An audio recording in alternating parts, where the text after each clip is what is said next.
नमस्कार दोस्तों. So this is the lecture number second. From now onwards we'll be moving with the academic things. Correct? अब ये हम second lecture पे हैं. ध्यान से सुनना. आपको अगर कोई पॉइंटर्स लेने हो, ठीक है, आप पॉइंटर्स ले सकते हो. जो भी एडिशनल इंफॉर्मेशन बताई जाए कि आपको लग रहा है कि वो एग्जाम पॉइंट ऑफ व्यू से इंपॉर्टेंट है, आपको लग रहा है कि आपकी आंसर राइटिंग में काम आएगा, आपको लग रहा है कि वो पॉइंटर्स लिखने से आपको थोड़ा एज मिल जाएगा, ठीक है, तो आप जरूर इसको कोने में, क्योंकि सफिशिएंट जगह इन नोट्स में मिली होगी, आप कहीं ना कहीं पे लिखते रहें. ठीक है, मैं रिकैप करा रहा हूं आपको कि हमने पिछले लेक्चर में क्या पढ़ा था. हमने उत्तर प्रदेश की एक पूरी लीगेसी ऑफ सिविलाइजेशन, ये क्यों है, क्योंकि उसमें बहुत सारी सिविलाइजेशन आई हैं, जैसे कि स्टोन एज की सिविलाइजेशन हो, या महाजनपद के टाइम की वैदिक पीरियड की सिविलाइजेशन हो, मौर्यन पीरियड की डायनेस्टिक सिविलाइजेशन हो, रिलीजियस सिविलाइजेशन हो, बहुत कुछ यहाँ पे कल्चरल डेवलपमेंट हुआ है starting from that stone age to this modern India. ये सब हमने पढ़ लिया था. ठीक है, प्री हिस्टोरिक टाइम वगैरह सब हमने पढ़ लिया था. ठीक है, ये सब मैंने आपको पढ़ा दिया. नाउ यहां से बात करते हैं. आई थिंक ये मैंने आपको पढ़ा दिया था. ठीक है, नहीं भी पढ़ाया वो, चलो मैं शुरुआत से अब पढ़ा रहा हूँ आपको, कोई भी दिक्कत ना हो, क्योंकि पहला लेक्चर वो डेमो टाइप का एक ओरिएंटेशन टाइप का था, लोग मांग रहे थे. चलो, प्री हिस्टोरिक का हमने आपको मतलब बता दिया था कि जिसके रिटर्न रिकॉर्ड नहीं मिलते, उस प्री हिस्टोरिक को ही बोला जाता है स्टोन एज. और स्टोन एज को तीन टाइप में बांटा गया, पेलियोलिथिक, मेसोलिथिक, नियोलिथिक. ठीक है, तो उत्तर प्रदेश की हिस्ट्री क्या है ऐसी चीजों के बारे में कि पेलियोलिथिक या मेसोलिथिक या नियोलिथिक के बारे में क्या है. लिथ मीन्स होता है पत्थर. ठीक है, लिथ, लिथ मीन्स होता है पत्थर. ठीक है, अब कहीं भी पत्थर लिख के आ जाएगा तो लिथ लिख के आ जाएगा तो पत्थर से रिलेटेड है. मीन्स मोनोलिथिक आपने पढ़ा, मोनोलिथिक है ना. मोनोलिथिक, मोनोलिथिक क्या आपने पढ़ा, जैसे कि अशोकन पिलर इंस्क्रिप्शन है, या अशोकन के पिलर है जो जिन पे इंस्क्राइब किया गया, मीन्स इंस्क्रिप्शन, तो वो क्या है, मोनोलिथिक है. मोनो मीन्स होता है वन, लिथ मीन्स होता है पत्थर. मतलब कि ये सारी चीजें क्या है, एक पत्थर से ही मिलके बनी है ना, एक ही पत्थर पे सब कुछ काम हुआ, तो उसको मोनोलिथिक. तो लिथ से वर्ड आया, जैसे पेलियो मीन्स दूसरा मतलब होता है, रूट होता है. पेलियो मीन्स होता है बहुत पुराना, बहुत ओल्ड.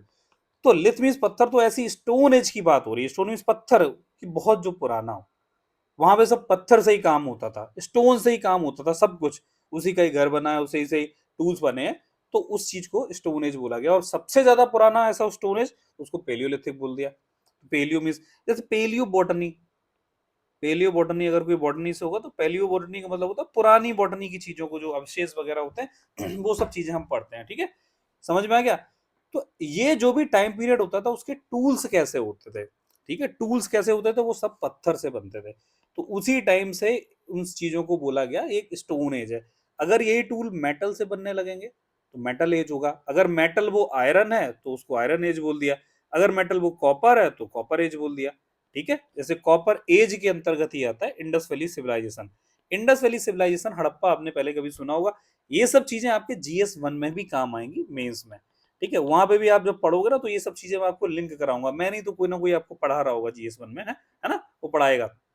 तो लिंकेजेस बैठाना, जीएस फाइव में, जीएस वन में बहुत सारे लिंकेजेस हैं. ठीक है, तो कॉपर एज जब आई, स्टोन एज आई, ठीक है, फिर मेटल एज आई. तो मेटल एज में जहां पे आयरन था, उस टाइम पीरियड को आयरन एज बोल दिया. कॉपर जब ढूंढा था, तब वो कॉपर एज बोल दिया, जिसको चालकोलिथ एज भी बोलते हैं. अब जैसे कि कॉपर एज में ही, उस टाइम पीरियड में ये सिविलाइजेशन पाई जाती थी, Indus valley civilization. Means Indus valley civilization में आयरन नहीं था. ठीक है, क्लियर है.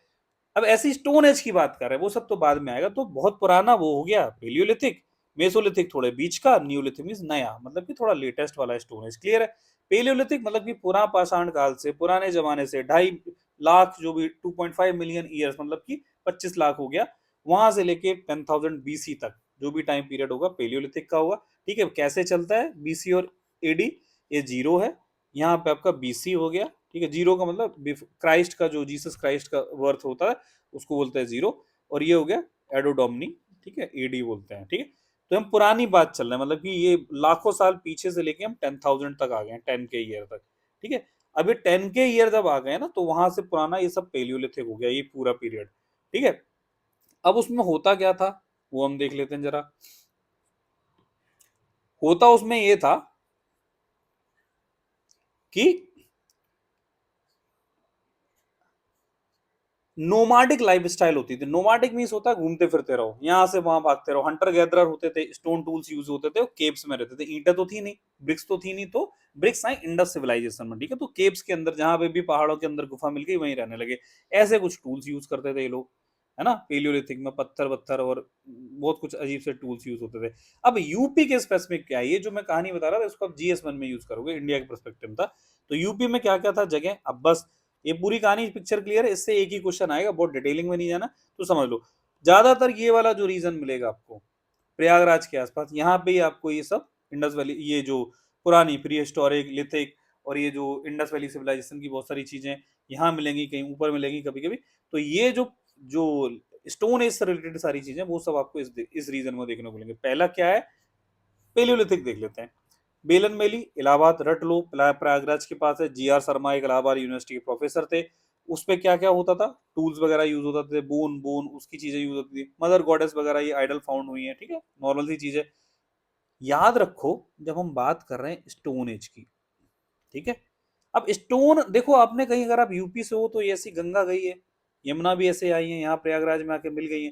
तो यहाँ पे कहीं आप अगर रहते होगे तो आपने कभी ऑब्जर्व किया कि कोई आपको पहाड़ मिलते हैं, रॉक्स नहीं देखने को मिलेंगे, क्योंकि ये एल्यूवियल प्लेन्स हैं। एल्यूवियल प्लेन्स मींस होता है गंगा जमुना के बीच का दोआब रीजन, जहाँ पे भाभा और ये खादर जगह होती है, ठीक है। तो यहाँ पे तो ये बस क्या है, उनके दोआब रीजन में कुछ नहीं मिलता है। तो भाई यहाँ पे तो वो सेटलमेंट आपको देखने को नहीं मिलेगा, सेटलमेंट स्टोन एज का देखने को नहीं मिलेगा। अब यूपी में देखा जाए तो यहाँ पे तो सब है, पर ऊपर ये हिमालय वगैरह है तो यहाँ तक तो जाएंगे नहीं कोई, यूपी के हम पढ़ रहे हैं। तो यूपी में स्टोन कहाँ पे आपको देखने को मिलेगा, जैसे जैसे आप MP में जाओगे तो आप देखोगे थोड़ी थोड़ी सी ओल्ड एज वाली पहाड़ियां मिलने लगती हैं आपको। ब्लॉक माउंटेन्स हैं एक्चुअली, सतपुड़ा वगैरह वहां से शुरू हो जाता। ब्लॉक माउंटेन्स आपने पढ़ा होगा क्या होता है ना। तो ये सब देखने को मिल जाता है। तो यहाँ पे जब पहाड़ है तो ऑब्वियस सी बात है जो स्टोन एज का सेटलमेंट होगा, जहाँ पे पत्थर मिलेगा वहीं तो होगा। तो इसीलिए तो रीजन है ना। ये क्वेश्चन कभी भी कोई पूछ ले आपको कि why in in the UP region the stone age जो जो पीरियड होते हैं ना उसके region, why these are located in these region, आप रीजनिंग क्या दोगे, आप बताओगे कि यहाँ से थोड़ा पहाड़ शुरू हो जाते हैं, वहीं तो गुफाओं में रहते थे। थोड़ा और आगे आप जाओगे ना, जो विंध्यन रेंज के वगैरह, आपने बिम्बेडका सुना होगा, बिम्बेडका की केव्स हैं, ठीक है, प्री हिस्टोरिक केव्स हैं, सबसे पुरानी है यहाँ पे, है ना। तो वो यहीं पे तो ना। तो इंडिया में जो यूपी में है, जो ये सोनभद्र वगैरह का रीजन, प्रयागराज से और नीचे चले जाओ ये झांसी वगैरह का रीजन ना, ये सब वहीं पड़ता है, ठीक है। ये सब पत्थर वहीं पड़ते हैं। और यहाँ पे ये जो साइट्स हैं सब यहीं पे मिलेंगी, जो पत्थर वाली साइट्स हैं स्टोन एज की। मैं आपको स्लो नहीं पढ़ा रहा हूँ, मैं आपका माहौल बना रहा हूँ कि जिससे मैं तेज भाग सकूँ, ठीक है। मेरे साथ रहना, जो मैं हाईलाइट करके बता रहा हूँ उसको पढ़ना है। तो ये जो भी रीजन है, मिर्जापुर सोनभद्र सब आपको यहीं मिलेगा। ये जो सराय नाहर राय सब देखोगे वहीं जगह है। सराय नाहर राय, दमदमा और महादान ये रटनी पड़ेंगी आपको, ठीक है। बेलन बेली, लिखैया, मिर्जापुर, सिंगरौली सोनभद्र के आसपास है। और चकिया ये चंदौली डिस्ट्रिक्ट में पड़ता है। रट लो, रट्टा मार लो, ठीक है। ये मैप आपको रट के रखना है, कभी भी पूछा जा सकता है। 23 का एक वो पूछा गया था जिसमें 23 के मेंस में हड़प्पन की साइट्स पूछी गई थी। अब स्टोन एज की पूछ सकता है। आप ये मैप बना के आओगे, प्यारा सा डायग्राम देखो हम लोगों ने बनवाया, आप मेहनत को देखो, ठीक है। सोनभद्र, मिर्जापुर। अब देखो आपको मैं एक टेक्निक बता रहा हूँ कि कभी भी आप इसमें बहुत ज्यादा सेगमेंटेशन नहीं करना कि वहां पे केव्स मिली हैं, वहां पे ये पत्थर मिले हैं, वहां पे ब्यूरल्स मिले हैं। आप नॉर्मल से आप रट लो कुछ 8-10 पॉइंट्स, ठीक है, 10-15 पॉइंट, और हर चीज का एक एक कॉमन पॉइंट सोच लो। हर एक साइड का एक कॉमन, की यहाँ पे 14 ब्यूरल्स मिले हैं, यहाँ पे वही पिट ड्वेलिंग मिली है, सबका एक एक सोच लेना। जो भी यहाँ पे लिखा है जानबूझ के वैसा ही लिखा गया है, ठीक है। अब जैसे सोनभद्र मिर्जापुर में बिम्बेडका स्टाइल की रॉक पेंटिंग के लिए रट लो इसको, ठीक है। अभी क्या करना है, जब आपको मेंस लिखना हो तो सबका ये इंपॉर्टेंट पॉइंट पहले लिखना, बाकी का आप क्या करो, जनरलाइज कर दो। कोई मना नहीं कर रहा है हिस्ट्री में कि ये चीज नहीं मिली। आप नीचे, आप अभी सेकंड थर्ड लेक्चर में आपको दिखाऊंगा कि कैसे हर कॉमन चीज सब जगह मिली। अब बाकी के पॉइंट्स आपको क्या लिखने, एक तो आपने बड़ा पॉइंट लिख दिया, दूसरा लिख दो कि भाई टेराकोटा के फिगर्स मिले हैं, टेराकोटा मीन्स मिट्टी के, ठीक है। बोलो कि पॉट्स मिले हैं टू स्टोर द फूड्स, ठीक है। बोलो कि बोन्स मिली हैं, ठीक है, बीड्स मिली हैं। अरे कौन मना कर रहा है, सारी साइड्स पे ये कॉमन चीजें होती हैं, ये सब लिखते रहो मिक्स करके। समझ में आ रहा है, स्मार्टनेस आपको यही दिखानी है। अगली साइड क्या है कि चौपानी मांडो प्रयागराज में नॉर्मल सी चीजें हैं, वही सब चीज। सराय नाहर साई प्रतापगढ़ 14 ब्यूरल डिस्कवर्ड मिले हैं। पिट अर्थिंग पिट जो फायर प्लेसेस के लिए ये जो जो जगह मिली है, दमदमा प्रतापगढ़ में, सब वही रीजन में, डबल टॉम मिला है। ये सब की आप एक एक चीज को याद करना। नाउ अब हम पेलियोलिथिक था, मतलब सबसे पुराना तो क्या था वहां पे उस टाइम पे, फीचर्स क्या होगा, नोमैडिक लाइफ स्टाइल है, केव्स में रहते थे, रॉक सेटलर में रहते थे, क्योंकि ईंटें तो हम बनाते नहीं थे। क्लियर है, समझ में आ रहा है। स्टोन टूल्स यूज करेंगे, सही बात है, तो लोहा और आयरन तो कुछ था नहीं। क्वार्टजाइट एक पत्थर होता है, चर्ट भी एक पत्थर होता है, एनसीईआरटी में आपने पढ़ा होगा। कोई परमानेंट सेटलमेंट नहीं था, क्योंकि वो नोमैडिक लाइफ स्टाइल थी, यहाँ से वहां भाग रहे हैं, जो भी मिल गया, पॉलीथीन पड़ी मिल गई, खा ली मैंने, बस हो गया काम, हंटिंग गैदरिंग चल रही है, कोई जानवर जा रहा है, मार के उसको खा लिया, घूम रहे हैं, मिल गया नहीं मिल गया कोई बात नहीं। समझ में आ रहा है। कल्चरल एविडेंस अगर देखा जाए तो वहां पे क्या था, रॉक पेंटिंग से मिलता है एविडेंस, ठीक है, कि सबूत क्या मिलते हैं, और आर्टिस्टिक थोड़े से एक्सप्रेशन पुराने जमाने के मिलते हैं, ठीक है। ये तो बात थी हमारी 10,000 बीसी तक की। उसके बाद क्या सीन है, 10,000 से मतलब कि हम 10,000 तक तो आ गए, ये पेलियोलिथिक चल रहा, अब यहाँ से 5,000 बीसी तक इस जमाने की बात हम देखते हैं क्या था। उसको मेसोलिथिक बोला जाता है, ठीक है, मेसोलिथिक बोलते हैं। मेसोलिथिक में क्या था, मेसोलिथिक की मेसोलिक ये साइट्स कौन कौन सी है, देखो, अगेन एक मेरी तरफ से टिप है, ठीक है, फिर से टिप है, मैं आपको बता रहा हूँ कि मैंने कुछ टेक्निक्स यूज की थी, ठीक है। पीछे तो कोई जानवरों की अगर शोर आ रहा हो तो चिंता ना करना, ठीक है, वो पालतू हैं। देखो मैंने आपको एक टेक्निक बताई थी कि 112 नंबर मेरे आ गए थे 200 में से, GS5 में, ठीक है, 23 के मेंस में, और without any preparation, zero preparation. तो अब भाई यूपीएससी की पूरी पढ़ाई कर रखी थी, हिस्ट्री वगैरह पढ़ रखा था, GS1, बट यार यूपी स्पेसिफिक तो नहीं पढ़ा था कुछ भी। अब उसको टेक्निक लगानी पड़ती है, ठीक है, हर चीज आपको बतानी नहीं चाहिए, बोलनी नहीं चाहिए, लेकिन आप समझदार हो। कुछ इंटेलिजेंट ब्लफ करना होता है ना। अब जैसे क्या है कि जैसे यहाँ पे बताता हूँ, आपको ये सब चीजों को बहुत डिमार्केशन नहीं करना है कि कौन मेसोलिथिक थी कौन पेलियोलिथिक थी, सब में सब जगह की चीजें मिली हैं, ऐसे मान के चलो, ठीक है। सराय नायर सिंह अभी हमने थोड़ी देर पहले पढ़ा था, पेलियोलिथिक में मेसो में मिल गया। कोई इतना वाटर टाइट कंपार्टमेंटलाइजेशन ना करो, समझ में आ रहा ना। अब देखो, लेकिन बस आपको थोड़ा ये पता होना चाहिए कि डिफरेंशिएट कैसे करते हैं पेलियोलिथिक मेसोलिथिक में। अब एडवांस स्टेज में जा रहे हो ना टाइम पीरियड में, तब क्या होगा, पहले आदमी को ऐसे ऐसे देखो, जब आप आंसर राइटिंग करोगे ना तो बोलोगे कि मान लो आपको लिखना है स्टोन एज के टूल्स लिखने हैं। अब स्टोन एज के टूल्स में बना रहा हूँ, मैंने बिल्कुल तैयार करके नहीं आ रहा हूँ, ये सब मैं एक बना रहा हूँ, चलो स्टोन एज के टूल्स, ठीक है, चलो ये है, ये है, ठीक है,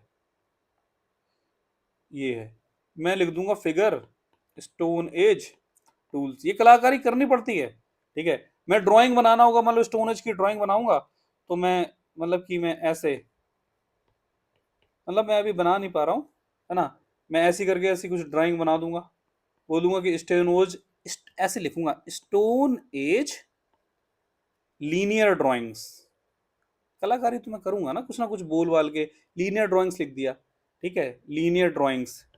अब कोई हिस्ट्री वाला पढ़ रहा होगा उसको पता है लीनियर ड्राइंग्स का मतलब तो लाइन से बने ना, ऐसे सर्किल वर्किल नहीं बनने, लाइन से, ठीक है। हंटिंग सीन्स लिख दूंगा, है ना। ये बता दो भैया स्टोन एज के टूल्स हैं कि नहीं है, कौन मना कर रहा है कि नहीं है, किसने सारे टूल्स देखे, लाखों टूल्स पड़े मिले होंगे। तो ये छोटी छोटी जो आप कलाकारी आंसर राइटिंग में करोगे ना, तो ये चीजें सोचते चलो। मैंने आपको बताया था इस कोर्स में ना हम बात करेंगे कुछ ना कुछ कलाकारी की, मैं आपको सिखाऊंगा कि नंबर कैसे मिलते हैं, ठीक है। तो यही सब चीजें जो जीएस की नॉलेज थी ना, GS1 की, मैंने यूज कर ली भाई GS5 में। अब मैंने जहां जहां इंडिया की बात कर रहा था उसकी जगह बस यूपी लिख दिया, एक दो नक्शे बनाने सीख लिए थे यूपी के, बस हो गया काम अपना, 112 नंबर आ गए, बुरे नहीं है, ठीक है, पढ़ाई करो तो 130 भी आ जाएंगे, 200 में से 112 नंबर बहुत होते हैं, आप भी ऐसे ही 130-20 ले आओगे। बट आपको कलाकारी इस कोर्स में पूरे सीख लेना, ठीक है। और वो कलाकारी मेरी नहीं है, बहुत सारे टॉपर्स की है, सबने सिखाई है, सब लोग अभी रिजल्ट भी यूपीएससी में भी ला रहे हैं, बहुत लोग इंटरव्यू देने भी गए हैं अभी रिसेंट में।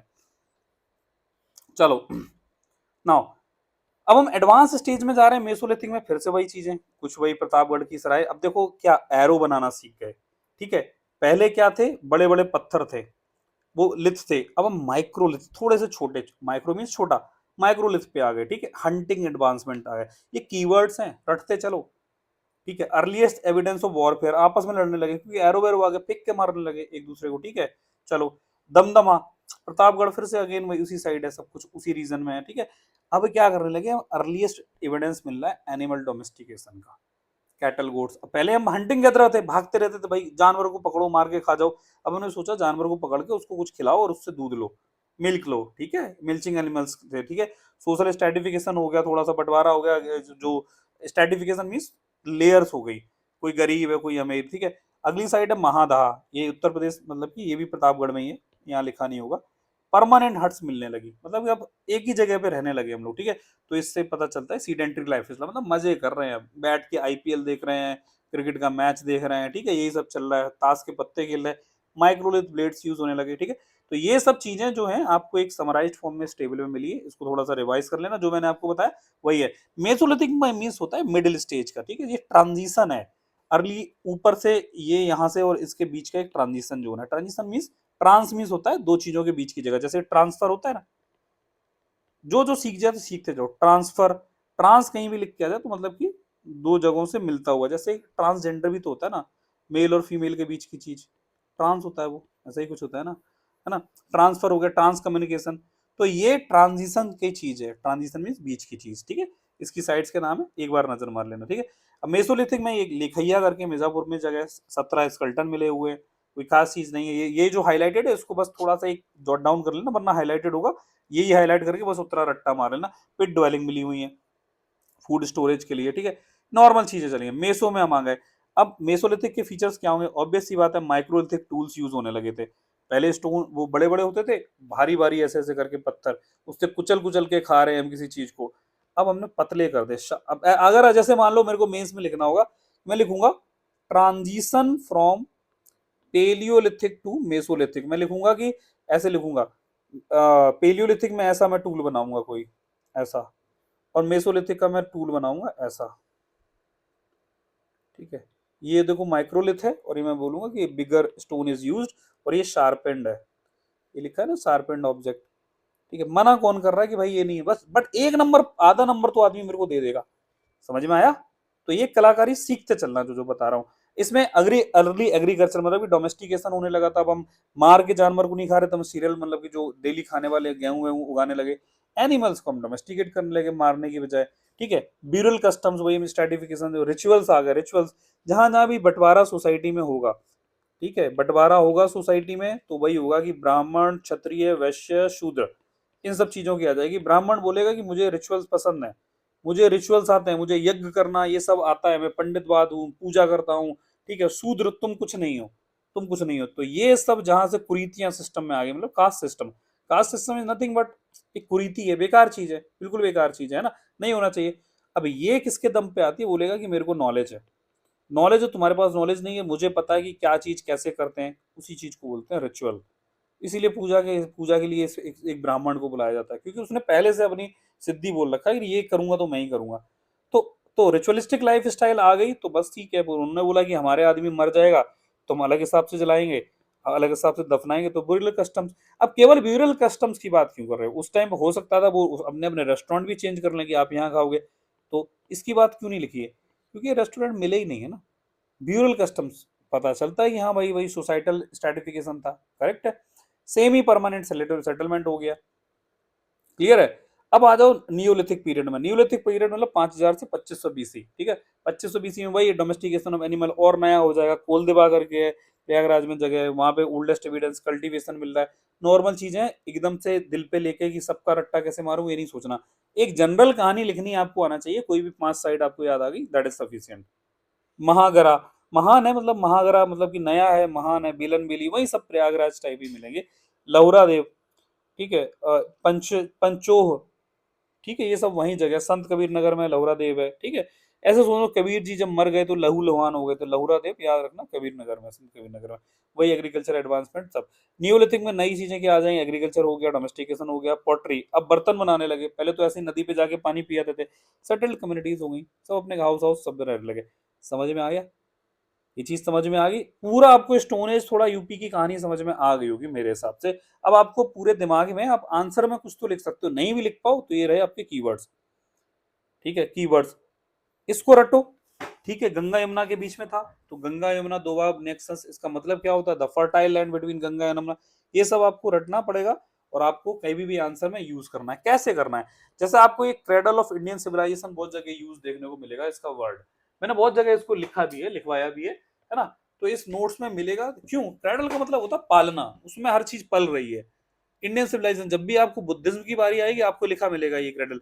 तो जैसे यूपी का आंसर लिखना हो आप बोलो कि UP is considered as the cradle of Buddhist civilization, Buddhist culture. UP is considered as the cradle of Indian civilization या हिंदू हिंदू सिविलाइजेशन, कुछ भी कर दो, ठीक है। तो ये जो चीजें हैं ये आप यूपी में बहुत सारी चीजें हुई हैं कल्चर के बारे में, जैसे कि सूफी संत सिंथेसिस, ठीक है, कैसे सूफी और भक्ति का मूवमेंट रहा है प्रयागराज में बहुत जगह, ठीक है। यूपी में रहा है Prayagraj cosmic confluence, cosmic confluence में होता है ब्रह्मांड से कुछ शक्तियां आ गए, त्रिवेणी संगम बना दिया, कुंभ मेला हो रहा है। तो ये सब आपको वर्ड्स रटने पड़ेंगे, समझने पड़ेंगे। कभी भी लिख सकते हो AP centre of history, AP centre मतलब कि जो फोकस वाली जगह है उसके नीचे जो जगह होती है, अपने अर्थक्वेक में पड़ा हुआ था, तो कोई मूल गढ़ है तो आप उसको सीख लो। ये सब आंसर राइटिंग की टेक्निक्स में आपको सिखाता चलूंगा। आप लिखो AP centre of this this this. कभी भी आपको लिखना है पॉलिटी का जीएस 2 में आंसर लिख रहे हो तो बोल दो कि a fundamental US has been a pioneer country in the development of fundamental rights, hence it is so called as epicenter of these जो फंडामेंटल राइट्स है, ह्यूमन राइट्स, ठीक है। ऐसे कर सकते हो, कोई मेन जगह आपको दिख रही है तो ये वर्ड्स मैं आपको क्यों लिख रहा हूँ, रट्टा नहीं मारने हैं आपको, इनसे आपको सीखना है कि कहाँ कहाँ पे चीजें को आप यूज कर सकते हो। जैसे न्यूक्लियस है, वेदांतिक न्यूक्लियस है, तो इसको मैं बोल सकता हूँ कल को कोई भी चीज वेदांतिक न्यूक्लियस मीन्स वेदा की जो फिलोसफी है उसकी मेन जगह है, तो मैं बोल दूंगा मतलब कि सारी चीजें उसमें मर्ज होकर मिल रही हैं न्यूक्लियस पे, तो मैं बोल दूंगा कि रिलीजियस न्यूक्लियस भी बोल दूंगा यूपी को, मना कौन कर रहा है। तो ये वर्ड्स को लिखने का मतलब है कि आपकी मैं वो जो वोकैब है ना आंसर राइटिंग की वो सही करा सकूं। समझ में आ गया, ठीक है। नाउ अब आ जाओ, हम लोग क्या निकल आए, हम यूपी की हिस्ट्री पढ़ रहे थे, अब हमारा इतना समझ लो स्टोन एज हो गया, स्टोन एज क्लियर है। अब इसके आगे हमारा आएगा वैदिक एज, ठीक है। ऐसे समझो कि पुराने जमाने में जब पत्थर से लोग रहते थे, अब वो जब खत्म हो गया तब बाहर के कुछ लोग इंडिया में आए, तो ये जो लोग थे स्टोन एज को, ये यहाँ की लोकल ट्राइब्स हुआ करती थी, ठीक है। अब बाहर के लोग बोला जाता है, एक सोशियोलॉजी में अगर आपने पढ़ा होगा ना, AIT, Aryan invasion theory, Aryan invasion theory, ठीक है। ये GS1 में भी काम आएगा कि बाहर के लोग आर्यंस है ना, वो इंडिया में आए और ये जो लोकल के लोग हैं इनको दासा दस्यु करके एक कंसेप्ट होता है, दासा इनको बना लिया, मारा और बोला कि तुम लोग बेकार लोग हो, हम बाहर के आए, वी आर सुपीरियर, बिकॉज ये सुना जाता है कि ये कहीं सेंट्रल इंडिया से, सेंट्रल एशिया से आए थे, ठीक है। ईरान ईरान की तरफ से ऐसा मानना जाता है कि आए थे, तो गोरे थे है ना, हम लोग ब्राउन हुआ करते थे इंडिया वाले, तो इनकी लंबी सी नाक हुआ करती थी, तो इन्होंने बोला कि हम सुपीरियर हैं, आप लोग खराब लोग हो, ठीक है। ये वैदिक पीरियड की मैं माहौल बना रहा हूँ। स्टोन एज खत्म, यूपी खत्म, 1500 तक खत्म हो गया, 1500 से 600 BC तक का क्या हुआ यूपी में इंडिया में उसको समझो। तो ये इन्होंने जो बोला जाता है इनका कल्चर बोला जाता है आर्यन कल्चर, ठीक है, या इसको हिंदी में बोलो आर्यकाल, ठीक है। तो आर्यन कल्चर हो गया, इसी को ही बोला जाता है वैदिक कल्चर, ठीक है। तो ये वैदिक पीरियड की बात हो रही है। ये क्या था कि आर्यन का माइग्रेशन हुआ, माइग्रेशन और इमिग्रेशन में आपको पता है, माइग्रेशन में दूसरी जगह जाना है ना, इमिग्रेशन मतलब आना, है ना, कि वो अपनी कंट्री में कोई आ रहा है। तो ये जो लोग थे आर्यंस वगैरह थे, अपने यहाँ आ गए और इन्होंने क्या करा कि इन्होंने वही जातिवाद और बंटवारा, तो इन्होंने ही सबसे पहले वैसी शुरुआत करी कि भाई वो VKBS टाइप का सिस्टम, तो इन्होंने लिख लिख के दुनिया को बताया कि भाई तुम कौन ऊपर है कौन नीचे, लोकल के लोग बेकार थे, तो उन जो लिखा पढ़ी को बोला गया, उसको बोला गया कंपोजिशन ऑफ वेदा, ठीक है। बहुत सारी वेदा में चीजें लिखी हुई हैं और ये वेदा बहुत सारे भगवानों की आरती करने के लिए सब चीजें लिखी हुई हैं, ठीक है। तो ये ऐसे क्या होता है, तो ऐसे ऐसे छोटी छोटी वो खुद में भी एक ग्रुपिंग बनने लगती है, कहानी समझना। तो जो आर्यंस बाहर से आए थे, ग्रुप्स में आए थे, घोड़ों पे आए थे, है ना, यहाँ के लोगों को मार दिया, फिर वो अपनी कम्युनिटी बना के रहने लगे। अब वो जो ऐसे ऐसे करके जो ग्रुप्स बनते हैं, अब उनमें भी सुपीरियरिटी आएगी ना, क्योंकि इनके अंदर तो वो जाति धर्म भरा हुआ है, बंटवारा स्ट्रेटिफिकेशन ऑफ सोसाइटी भरा हुआ है। तो इन्होंने अपने धीरे धीरे क्या करे, जनपद बनाए, छोटे छोटे से जनपद, है ना।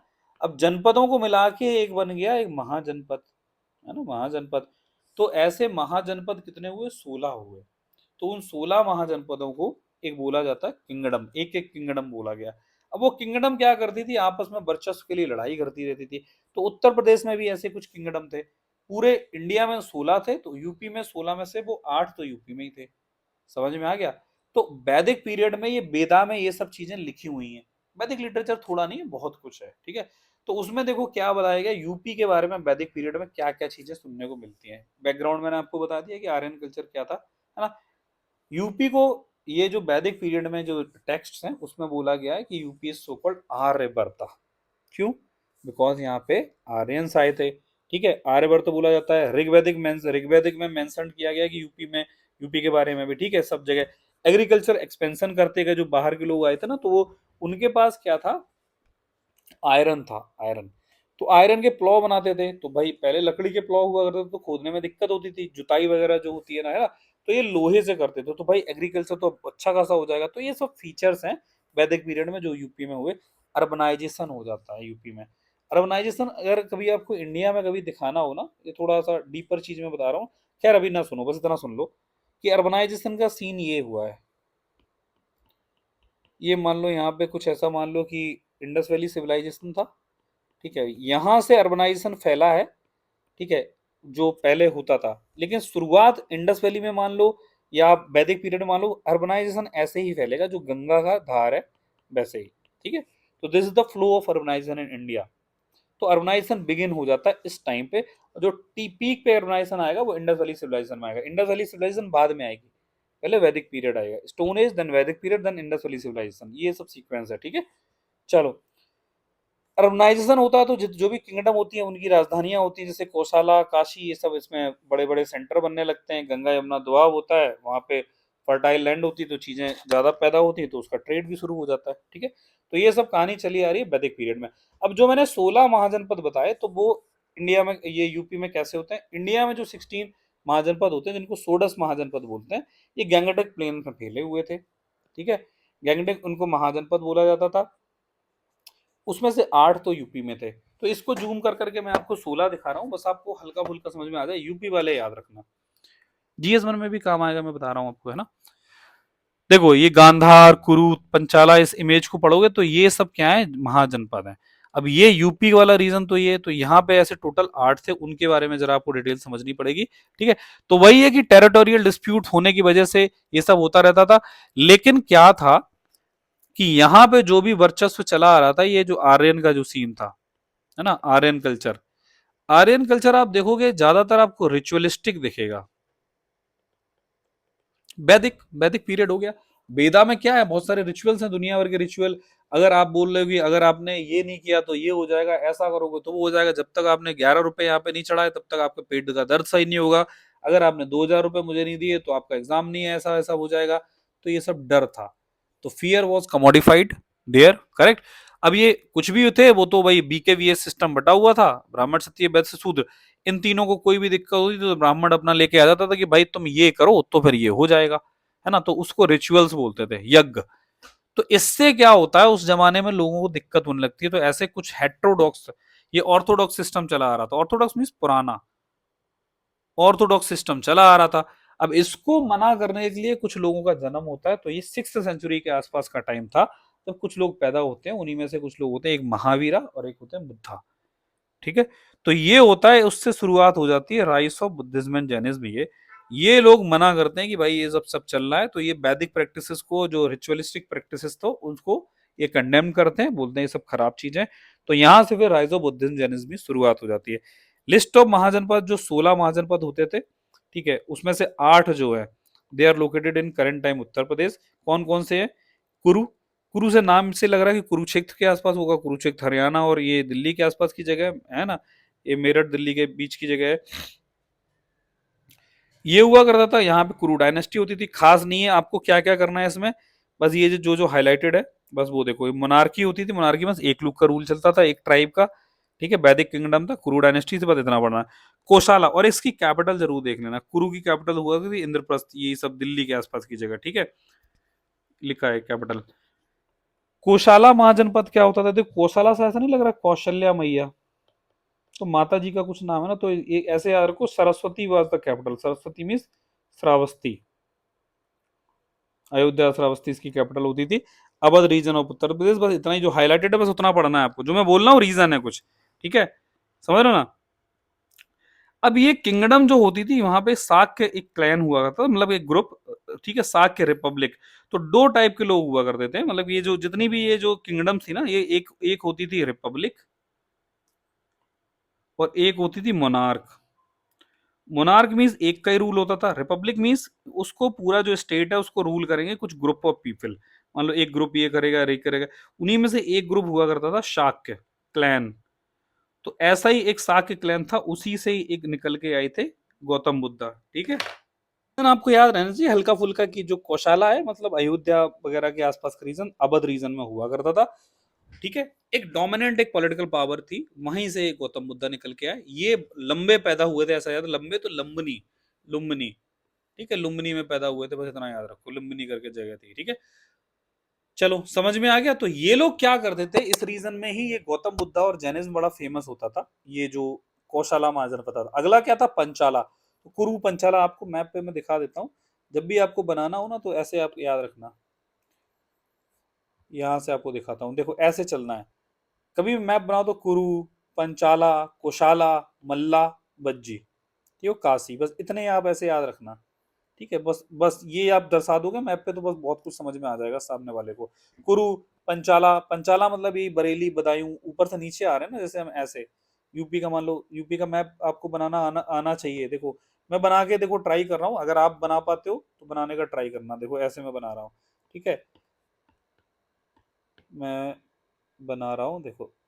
ठीक है, अगर ये आप भी बना पाते हो तो देखना अगर सही बनता है कि नहीं।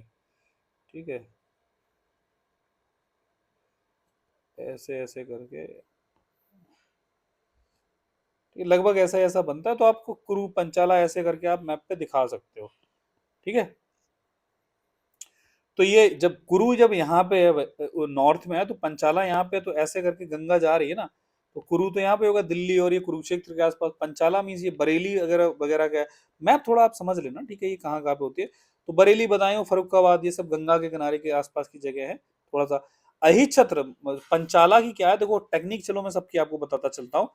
कौशाला की सरस्वती याद रखती, कौशल्या मैया थे। कुरु, कुरु तो दिल्ली के आसपास, तो समझ लो इंद्रप्रस्थ दूसरा नाम दिल्ली का है। ठीक है, पंचाला, पंचाला से ऐसे समझो पांच लोग, पांच लोग, पांच लोग एक छाते के अंदर आ जाते हैं, छत्रा।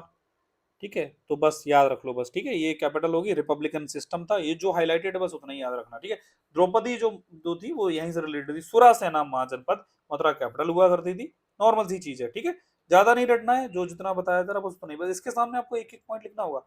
वत्स, वत्स नहीं होता जैसे कि कोई शिष्य हो, वत्स, वत्स से बोला जाता है ले बेटा मौसम्मी खा तू, मौसम्मी ना, मौसम्मी एक फ्रूट होता है, तो mosambi means Kaushambi. Kaushambi is this capital of this. तो टेक्निक इसकी यही है। ठीक है, वत्स को याद रख लो, मौसम्मी ये प्रयागराज के आसपास होते थे। ठीक है, मोनार्कल जो जो हाईलाइटेड है केवल वही पढ़ना। ठीक है, अननेसेसरी का बर्डन ना करना। मल्ला महाजनपद क्या होता था, देवरिया गोरखपुर, सब उसी रीजन से नीचे की तरफ चले आ रहे हैं, ऐसे करके रिपब्लिकन होता था। ठीक है, समझ गए हो। चलो, जो लास्ट मील ऑफ बुद्धा थी वो पावापुरी जो जगह पड़ती थी तो वो यही थी। आगे आ जाओ। ठीक है, और कुशीनगर, कुशीनगर में महापरिनिर्वाण मतलब कि वहां पे डेथ हुई थी बुद्धा की। ऐसे याद रखो, वहां के लोग कोसने लगे थे उनको, कोसना मीन्स उल्टा सीधा कहना, क्योंकि उनकी डेथ हो गई थी, है ना। काशी, काशी तो आपको पता ही है, बनारसी के आसपास है। ठीक, छेदी महाजनपद, छेदी थोड़ा इंपॉर्टेंट है, ये देख लेना, जो नीचे की तरफ जाते हो ना, बांदा बुंदेलखंड रीजन। ठीक, तो उसमें है ये छेदी, छेदी का रीजन ये। अब सर ये सब रटना है कि नहीं रटना है ये बताओ। नहीं रटना है, जो जो हाईलाइटेड है केवल उतना फैक्ट आप दिमाग में रखना, बाकी का कुछ नहीं करना है। ठीक है, की फीचर्स आपको देखने हैं महाजनपदा का, मतलब कि भाई अर्बनाइजेशन हुआ था, पॉलिटिकल डेवलपमेंट हो रहे थे, लोग लोग किंगडम्स बना रहे थे। किंगडम्स कैसी, कि भाई स्टेट जो अपना अपना डिस्ट्रिक्ट है, फीचर्स क्या है। क्वेश्चन एग्जाम में अगर कोई क्वेश्चन आता है तो बस यही आएगा कि describe the features of Mahajanapada period for Uttar Pradesh region. तो आप यही लिखोगे कि की फीचर्स में पॉलिटिकल डेवलपमेंट हो रहा था कैसे, कि भाई कोई स्टेट है महाजनपद है, उस पर रूलिंग कैसे होनी है। रूलिंग कैसे होनी है कि भाई उसको मोनार्कल रूलिंग होनी है, रिपब्लिक। मोनार्क का मतलब होता है कि केवल एक रूल करेगा, रिपब्लिक का मतलब होता है थोड़ा सा वोटिंग टाइप का सिस्टम होगा, इलेक्शन होगा कि कौन रूल करेगा। ठीक है, तो ये हो गया। लार्ज ऑर्गेनाइज स्टेट बन रहे थे। ठीक है, ब्राह्मणल ट्रेडिशन का जो जो चला आ रहा था, वैदिक सिस्टम, उसका इन्फ्लुएंस था, बट नई फिलोसफीज आ रही थी जैसे कि बुद्धिज्म, जैनिज्म जो आपको बताई, ये अपोज कर रहे थे कि ये जो पुराना सिस्टम चला वो सही नहीं। तो पॉलिटिकल डेवलपमेंट से ये आप बताओगे। ठीक है, इकोनॉमिक ग्रोथ क्या है कि भाई गंगा यमुना दो आप था तो एग्रीकल्चर तो अच्छा होगा, गंगा है, अच्छी खेती हो रही है, वहां के फर्टाइल प्लेन्स है। आयरन टूल्स थे, जबकि आयरन टूल्स अर्लियर जो आईवीसी था, इंडस वैली सिविलाइजेशन, उसमें नहीं थे। ट्रेड कॉमर्स ऑब्वियस सी बात हो जाएगा, बनारस और ये सब ट्रेड के सेंटर बन जाएंगे। अगला बता दो कि रिलीजियस इन्फ्लुएंस हो गया था, भाई चेंजेस हो रहे थे, हेट्रोडॉक्स सोसाइटी हो रही थी। हेट्रोडॉक्स सोसाइटी मतलब दूसरे नए रिलीजन जन्म ले रहे थे, जैसे कि बुद्धिज्म और जैनिज्म नए नए आ रहे थे, ठीक है। ये थोड़ा सा स्ट्रॉन्ग फुटवॉल्ट ला रहे थे, मतलब ये थोड़ा सा अपना कब्जा जमा रहे थे, ठीक है। जैसे कि कोसाला मल्ला Bhatsa became Buddhist strong holds, ये पॉइंट आपको लिखना पड़ेगा, ठीक है। तो ये जो तीन चीजें थी ना, ये ऐसे नाम कुछ भी, ये तीन जो नाम है इन पे इस बुद्धिस्ट बना रहा था। जैनिज्म कहाँ पे आ रहा था अपना, काशी और अयोध्या में, ठीक है। तो ये रिलीजियस चेंजेस हो रहे थे उस टाइम पे सोसाइटी में, कहाँ की, महाजनपद। अर्बनाइजेशन आ रहा था क्योंकि लोगों के पास पैसा आ रहा था, सिटीज और टाउन्स बन रहे थे, नहीं, रोड नेटवर्क आ रहा था, ये इकोनॉमिक में चला। कल्चरल कंट्रीब्यूशन क्या है कि भाई उस टाइम पे ये जो महाभारत और रामायण की जो स्टोरीज हैं इसी रीजन से रिलेटेड है। और आर्ट लिटरेचर, जैसे वैदिक कल्चर में वैदिक लिटरेचर बहुत कुछ लिखा जाने लगा कि ये सब उसी टाइम पे लिखा जा रहा था। करेक्ट है, समझ में आ गया। कंक्लूजन क्या करोगे, महाजनपद द्वारा में एक ट्रांसफॉर्मेटिव एरा थी, इसका टाइम पीरियड रटना है। देखो, जैसे कहीं भी आपको महाजनपद पीरियड के या किसी भी पीरियड के बारे में आपको लिखना है हिस्ट्री के क्वेश्चन में, तो ऐसे टाइम पीरियड ब्रैकेट में लिखोगे तो आपको 0.25 नंबर मिलने के चांसेस ज्यादा होते हैं। समझ में आ गया। और कंक्लूजन में लिखना, मैं आपको और ट्रिक्स बताऊंगा। अगर आपको हिस्ट्री के कोई कंक्लूजन लिखना है तो आप लिख सकते हो कि अगर आपको कुछ भी समझ में नहीं आ रहा लेकिन आपको बहुत फैंसी लाइंस पता है, ठीक है, आपने लिख दी वो लाइंस, ठीक है, लेकिन आगे लिख दो according to historian R.C. Majumdar कि Mahajanapada period has witnessed a transformative civilizational, ये कुछ भी लिख दो XYZ for the history of UPSC. बस बहुत बढ़िया लगता है ये सब। अकॉर्डिंग टू आरसी मजूमदार, कौन कह रहा है कि भैया आरसी मजूमदार ने ये बात नहीं कही, प्रूव कर दो, प्रूव कर दो। अरे बिल्कुल कही होगी, उससे मिलती जुलती बात है ना, तो आप अपने शब्दों में लिख रहे हो। तो कंक्लूजन में आप ऐसी चीजें लिख के आप ये सब चीजें बता सकते हो, ठीक है। राइज ऑफ पावर हुआ, ये वो वगैरह, ठीक है, क्लियर है। नाउ एज ऑफ एम्पायर्स, अब क्या होता है कि भाई हमने स्टोन एज पढ़ लिया, ठीक है। अब हम इसके बाद क्या पढ़ रहे हैं, हमने ये महाजनपद अब वैदिक पीरियड पढ़ लिया, ठीक है। अब इसके बाद हमें एक्चुअली पढ़ना है हड़प्पन सिविलाइजेशन, ठीक है।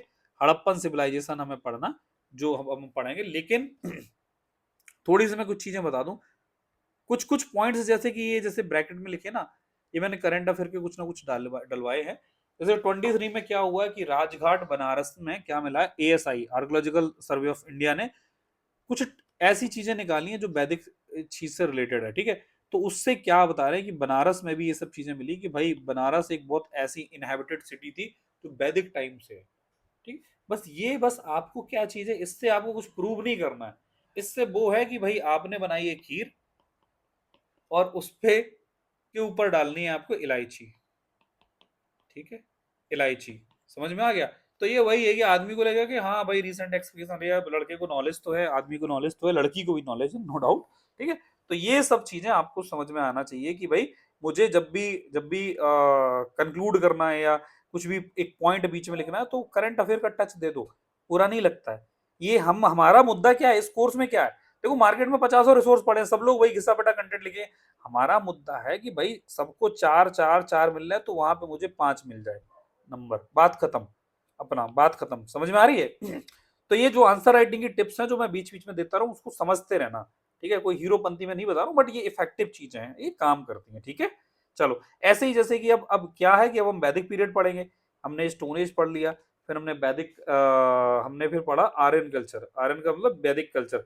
अब हम पढ़ेंगे हड़प्पन कल्चर, ठीक है। हड़प्पन कल्चर के बाद क्या होगा कि ये सब कुछ खत्म हो गए, फिर धीरे धीरे करके डायनेस्टीज आती हैं। डायनेस्टीज में क्या आएंगी, जैसे कि मौर्यन डायनेस्टी आएगा, ठीक है, और गुप्ता डायनेस्टी आएगा। फिर हम लगभग 5th से 7th सेंचुरी में आ गए हैं, है ना, ऐसे करके। उसके बाद 9th 10th सेंचुरी में आ जाएंगे, फिर 11th सेंचुरी में हमारा मिडेबल पीरियड हो जाएगा। नहीं समझ में आ रहा है मैं क्या कह रहा हूँ। हिस्ट्री की देखो टाइमलाइन यही है कि पहले पत्थर होता था और कुछ नहीं होता, स्टोन एज, ठीक है। स्टोन एज के बाद क्या होगा, बाहर के लोग आए, उसको वैदिक कल्चर बोला गया। वैदिक कल्चर को आर्यन बोलते हैं क्योंकि आर्यन बाहर के लोग थे। इसके बाद ये सब भी खत्म हो जाएगा, बाढ़ आती है, सब उड़ जाता है, कुछ भी हो जाता है। फिर एक टाइम पीरियड आएगा इंडस वैली सिविलाइजेशन इंडिया में, ठीक है, जिसको हड़प्पा उसकी पहली साइट थी तो इसीलिए उसको हड़प्पन सिविलाइजेशन भी बोलते हैं, ठीक है। इसके बाद क्या होगा, ये सब भी खत्म हो जाएगा कि क्लाइमेटिक या कोरोना रोना कुछ आ गया होगा उस टाइम पे। फिर क्या होता है, मल्टीपल छोटी छोटी डायनेस्टीज बनना शुरू होती हैं ये, और डायनेस्टी ऐसे बन बन के क्या हो जाता है, अपना